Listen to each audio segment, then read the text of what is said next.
Polres Karawang menetapkan 2 tersangka pelaku pembuang bayi dengan mulut hingga hidung terlakban di Kampung Kalenkupu, Kecamatan Tirtamulya, Kabupaten Karawang, Jawa Barat, Sabtu, 25 Oktober 2025. Kapolres Karawang AKBP Vicky Novian Ardiansyah 2 pelaku yang ditetapkan tersangka tersebut MRB, 20, buruh asal Desa Labanjaya Kecamatan Tirtamulya dan RDL, 21, warga Desa Pasir Tanjung, Desa Lemahabang.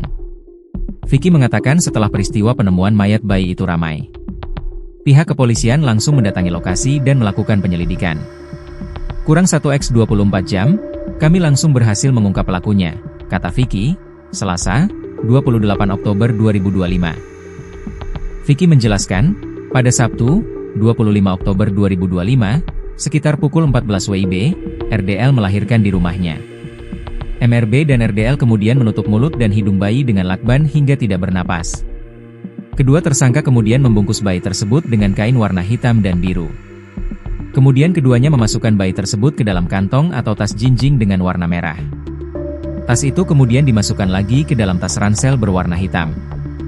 Bayi tersebut lalu dibuang di daerah Kampung Kalenkupu, Kecamatan Tirtamulya, Kabupaten Karawang dengan jarak kurang lebih 5 km dari tempat kejadian perkara atau tempat mulut bayi dilakban.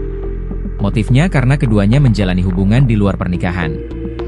Ketika terjadi kehamilan, keduanya panik.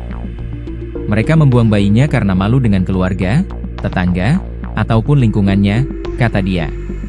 Atas perbuatannya, kedua tersangka dijerat pasal 80 ayat 3, Undang-Undang Nomor 35, dengan ancaman penjara paling lama 15 tahun. Kronologi penemuan. Peristiwa penemuan mayat bayi menggegerkan warga di Kecamatan Tirtamulya, Karawang, Jawa Barat. Peristiwa ini terjadi tepatnya di jalan dekat pinggir sawah di Kampung Kalenkupu, Desa Bojongsari. Mayat bayi laki-laki itu ditemukan dalam kondisi tragis, tubuh membiru dan mulut dilakban. Kasih Humas Polres Karawang, Ibda Capwildan, membenarkan penemuan mayat bayi di lakban tersebut pada Sabtu 25 Oktober malam sekitar pukul 21.30 waktu Indonesia Barat. Benar, ada penemuan mayat bayi laki-laki di daerah Tirtamulya, kata Capwildan saat dikonfirmasi pada Senin, 27 Oktober 2025. Ia menuturkan, penemuan mayat bayi itu berawal dari kecurigaan seorang saksi yang menemukan ransel tergeletak di pinggir jalan. Saksi kemudian melapor ke ketua RT setempat untuk kemudian dibawa ke tempat terang, tepatnya di halaman masjid. Setelah dibuka ransel tersebut ternyata berisi mayat bayi laki-laki yang masih ada bertali pusar. Bahkan kondisi tubuh membiru dan mulut dilakban. Saat ini, kami sudah membawa bayi tersebut ke rumah sakit untuk dilakukan pemeriksaan lebih lanjut, jelasnya.